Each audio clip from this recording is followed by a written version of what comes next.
Welcome to Moveable Dough. This is Steve Danielson. I'm a composer, conductor, and music educator.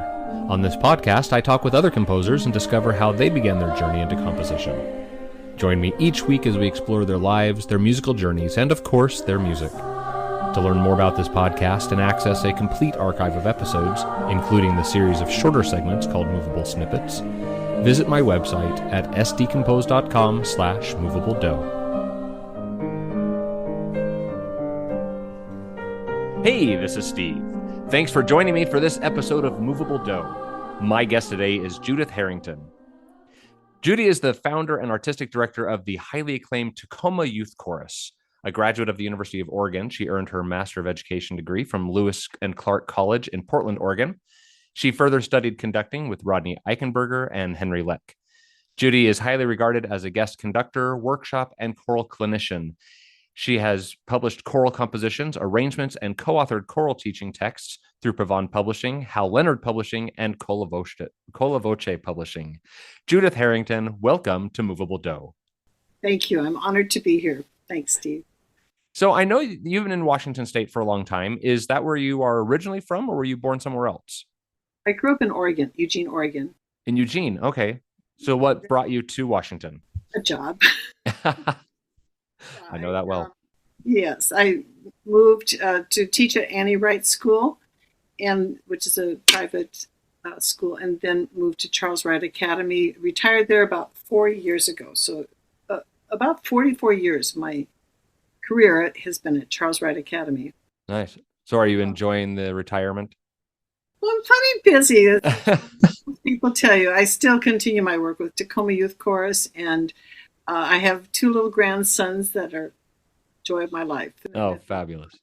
So when you were growing up in Oregon, what sort of musical activities were you involved in growing up? Were you doing piano lessons or school ensembles, or what were you doing?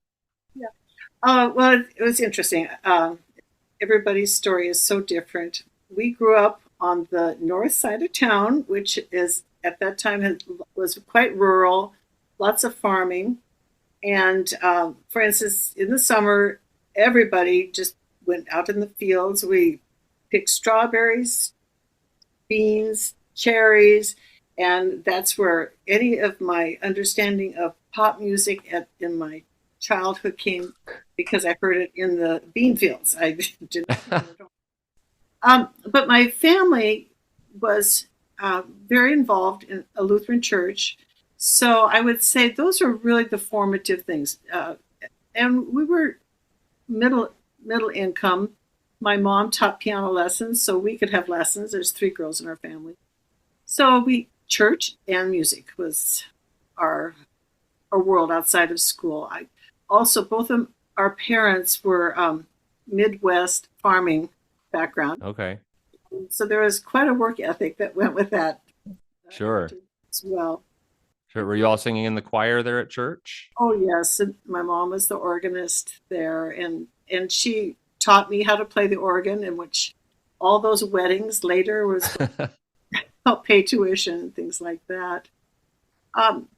Then also I had a wonderful piano teacher, and her name Ovita Hunt, and she was from the Philippines. And I think growing up in such a community that was, everybody looked like you, went to the same church and things like that, to walk into a home every Friday afternoon and to smell the cooking and to hear her speak on the phone to her family.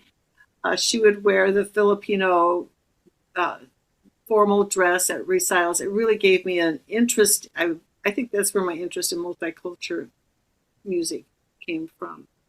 So it wasn't a flashy background. It wasn't very exciting. It was music, church, hard work. Went to school in the same town I grew up in. Yeah, I think that's great, though, having that exposure to a different culture. I think that's really healthy. So when did you actually decide to pursue music as a career? I played piano starting in about 7 years old. And then pretty soon my mom said, it's time for you to play the piano for Sunday school. So I played with that. And but I think what really hooked me was when I was I didn't know what aspect of music I was going to go into, but I vividly remember when she said, "You're going to conduct for Vacation Bible School." She was going to play the piano this time, and I was going to be the song leader. And she gave me conducting patterns, and then she said, "And on that long note, just take your hand and do this." And there was something about doing this, and the sound changed, and I was hooked. I still remember. I remember what dress I was wearing at that time. It was very, very vivid. I About how old were you? graduating from high school. Graduated from high school. Okay. Yeah, but all through high school, I was accompanying. I wasn't singing in the choir. I was accompanying Okay. choirs. And is that when you started writing and arranging music as well, or did that happen much later? It happened later. I'd fiddle around with stuff and make up variations on Three by Mice or something like that, but never anything to be proud of. I do give my piano teacher, she really gave us a lot of theory background. And Harold Owen was my theory teacher at University of Oregon, and we did all kinds of Bach chorales. And I think that understanding of voice leading and parallel things really informed was part of that structure of learning that was so important to me. Yeah, that's awesome. Composing didn't start until I started teaching, and like probably so many people have said, couldn't find what I needed for my kids, and so I started writing my own. That's awesome. Yeah, that is how many of us get into it. Mm-hmm. Yeah, and stay in it. So I know you've done several arrangements with Sarah Glick. So how did this partnership come about? She was the accompanist for my first choirs, Okay. and quite a good composer herself, published composer, and she had said that there was a friend, the son of friends of hers, that was starting a publishing company. That's Alan Pecker, and would we like to submit something? So she submitted some of her solo things, and then we had just written the three American folk songs: the Shenandoah, Cherry Riddle song, and Old Joe Clark. And so we sent them to Alan, and he took them on right away. And that was at the time that was just beginning of the multicultural interest in music education. Mm-hmm. So we kind of came at the right time. We followed that with some Scottish pieces. But she's organist and a harpsichordist and really fine piano. Sometimes her piano parts are almost too hard to play. She's really very, very accomplished. And I learned a lot. I knew nothing about that whole publishing work and how to clean up a score and what to look for. And so I give her a lot of credit and appreciation. So I know you are one of the lucky ones that has a choral series named after you through Pavan Publishing. So what is your responsibility when you quote unquote own a choral series? Keep your eye out for great pieces. It mostly started with people writing music for my choir, and then I would ask if that could be published in our series. And that's really where that came from. But it's also, Alan is a really fine editor, and he is a good composer himself and a good choir director. So he's very discerning and will point out things in my own pieces to pay attention to, or he'll send me things. What's your take on this? And, is it something I'd want to hang my name to? So I'd like to ask about the Tacoma Youth Chorus. When did it all begin and how? Yeah, about 33 years ago. Yeah, so we've been around a long time. And it started, I had been doing work with the Seattle Girls Choir and wanted to have something for boys as well. So it started out with about, I want to say 36 kids, and it's been going now for, like I said, the 32, 33 years. And I am really proud of what we stand for. My family calls it my third child, the one that will never leave home. Very passionate about teaching young kids and helping them discover that artistry, that artistic experience, and giving them a place for their voice to sing with others. Sure. Is it still one group or is it divided into several groups now? We've been several groups for quite a while. We started, I won't go into the whole journey of it, but right now we have a program that is preparatory, that is process, it's activity, and wonderful teacher for that, and that's kindergarten, first grade, and then a choir that's second, third, and fourth graders. The same teacher does that work, and then I teach the middle school ages 5, 6, 7, 8s, and then I do the treble, high school level, and another wonderful conductor teaches the tenor basses, high school, and then I do the chorale. We combine those two high school groups. Yeah. Is that Alonso that does the tenor bass? Yes. Yeah, he's fabulous. Yeah. Yeah. If y'all don't know Alonso Brizuela, you need to get to know him. Shout out to Alonso. And shout out to his wife. She's yeah. the teacher for the younger grades. Yeah, they're both fabulous. So as a lifelong music educator, what is one lesson that you would teach today's educators just starting their careers? Well, I will starting their careers. This is some advice my mom gave to me when I first started teaching. I was complaining about the kids or something. She said, "Judy, remember you teach children first and then you teach the music." And I think at the core of everything, you have to really have a heart for those children and watch them, read what their eyes are saying, find a way that their experience is going to be successful. Sometimes you're the one person that is the bright spot in their day and opens the window for them. That's fabulous. I like that, especially at that middle school age. I think that's really important. Yes, yeah. And kids are all, the whole, I've been teaching for so long, kids are very different. We are coming out of a really hard time, and I'm just, my heart goes to those kids, and I'm amazed at their resilience, and I think we just need to love them up and be patient. We have to be very patient. Sometimes we don't see what our efforts have been for a while. It takes a while. Absolutely. All right, I've got one more question for you before we take a break, and this one is non-music related, just to get to know you a little bit better. So thinking back to when you were a teenager, who was your biggest celebrity crush? Oh, celebrity. Oh, it was probably somebody on television, and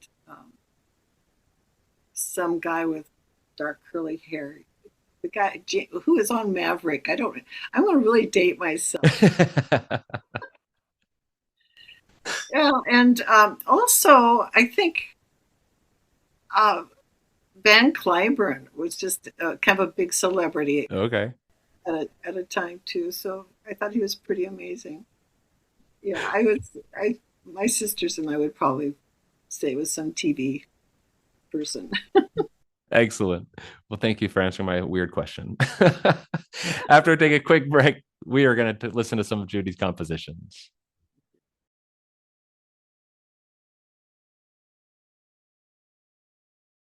Welcome back. This is Steve Danielson. I'm talking today with Judith Herrington. So, Judy, today we're going to start with Lusin Yelov. Did I say that correctly? Lusin Yelov. Lusin Yelov. This is an Armenian folk song, arranged for SSA. I don't speak Armenian, but my understanding is this is an homage to the moon. So, could you tell us about why you wrote this piece and why you chose this folk song? Well, not lifelong friends, but longtime friends are the Submergent family, and their daughter Laurel sang with us in Tacoma Youth Chorus. And I've always wanted to explore music of their culture. Both the parents are Armenian, and our daughter, Laurel, was best friends with our daughter, and I always noticed that Katie always wanted to. She didn't need to be picked up right away, and she'd always stay long enough to be invited to dinner. And we've often joked that the Submergents were her second family. And so we're very, very close. And I wanted to honor that friendship and what they've given to me as a family, and also to our organization, Tacoma Youth Chorus. And I don't want to get into the history of it because I would need to review my notes on that too. But it's a history of a country that's been invaded and dominated and um, persevered, and I think that comes through in the music as well. Um, so, and it's a melody I love. It really spoke to me.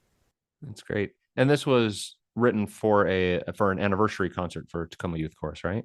Yes, yes. And Okay. it's written for treble voices, but in the recording that we're going to be hearing, Laurel, who's a professional singer, is doing the soprano part as a soloist, and then the choir is the mezzo alto backup choir. Okay. So, and you said Laurel was a singer in Tacoma Youth Chorus and then went on to a professional opera career. Yes, exactly. Fabulous. Okay. Well, we are going to listen to Lucine Yelav, here performed by the Tacoma Youth Chorus with Laurel Submergen as our soloist.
All right, our next piece today, Rush Onward, Tides of My Soul, also for SSA Chorus. So this piece uses an excerpt of a poem from Longfellow, The Sound of the Sea. And though Longfellow may not have been referencing the Puget Sound, You mentioned to me that you were inspired by living in the Puget Sound area as you wrote this. So, what inspired you about this poem? Well, growing up in the West Coast as a child, we spent time on the Oregon coast, which is a very dramatic coastline. In Washington, not as dramatic, but I think when you live near water, the water has its melodies and the shapes of it and the colors of it, constancy of water, and it's ever changing. Its colors change. And this is a tidal area out here in the Puget Sound too, which is very different than lakes. Mm-hmm. And, but being aware of that nature, and there's something about water, the sound of water that moves me. Found that. Now, you also mentioned that you used some text painting in this piece. What sort of examples should we be listening for? In some ways, it's almost too obvious, but that constant motion and the rippling aspect of it as it undulating, Mm-hmm. and kind of the murmuring of water, and then the drama that goes with it. So I would say it's mostly in the piano part, but this feeling of swells. It's not. It's not too complicated. I should say. All right. Well, we are going to listen here to Rush Onward, Tides of My Soul, performed by the Tacoma Youth Chorus and dedicated to and performed with accompanist who is also my friend, Amy Bors. So here we go.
All right, our third piece today, Stars Tonight.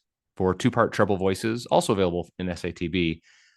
This piece captures the wonder of gazing at a sky full of stars, and you chose to employ tingsha, or Tibetan finger symbols. So are these to represent the stars, or perhaps representation of our wonder because of the stars? What were you thinking about? Yes and yes. Yes and yes.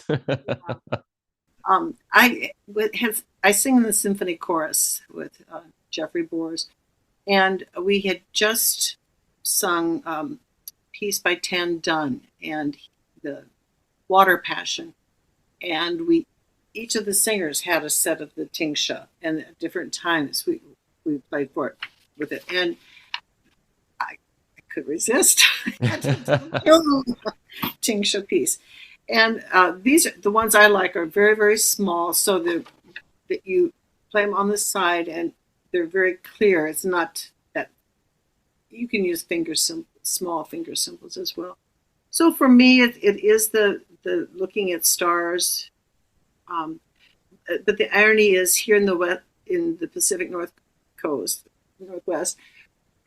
it's so overcast at night that we don't have a lot of stars. So when we do, it is the stars are it's awe and wonder for sure. But I also think a bit about Sarah Teasdale. I believe at the time she wrote this, she was living in Santa Barbara, and that would have been, I want to say, the 1930s, at a time when there wasn't a lot of light pollution. And I think that's partly why the stars are there, and every time you see that. And I think many cultures have a lot of legends that surround stars, and they're mystical. Absolutely. All right. Well, we are going to listen to the mystery and wonder as we listen to Stars Tonight.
All right, our last piece today, Awake My Soul and Sing for SSATB. So this is a fun piece with original lyrics by you. And you start out with this lively, joyful 7/8 section that's just spellbinding. So what were you going for as you wrote this piece? Well, actually, I wrote that during the COVID Okay. time, and it's. I don't think that's what's most important about this piece, but it was in coming from a place of darkness and emerging into light with a new song, and also just that whole idea we have to keep singing. Um, and I think I want to circle back on an idea that has been important that I'm aware of, that you, as a composer, I really pay attention to word stress and word rhythm. Mm-hmm. That I'm hoping works in this piece where I wanted the mixed meter because it's so fun, but trying to make sure I was in the right time. Timing was so critical. Yeah. Well, it's a really fun piece to listen to. I'd love to perform this sometime. Okay, so we are going to listen to Awake My Soul and Sing.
Well, Judy, what are you working on now that you can tell us about?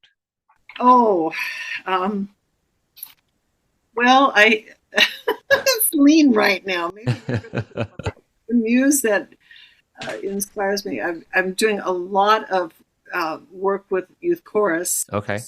Then we have a new managing director, so my brain has been very dedicated to administrative things, and so I'm hoping that hanging around with my little grandson is going to supply some inspiration. I exploring Measure Me Sky. I love that poem, and a lot of people have written that one. I have another piece that could become a rollicking kind of a not a pirate song, but you know, dusty. There you go.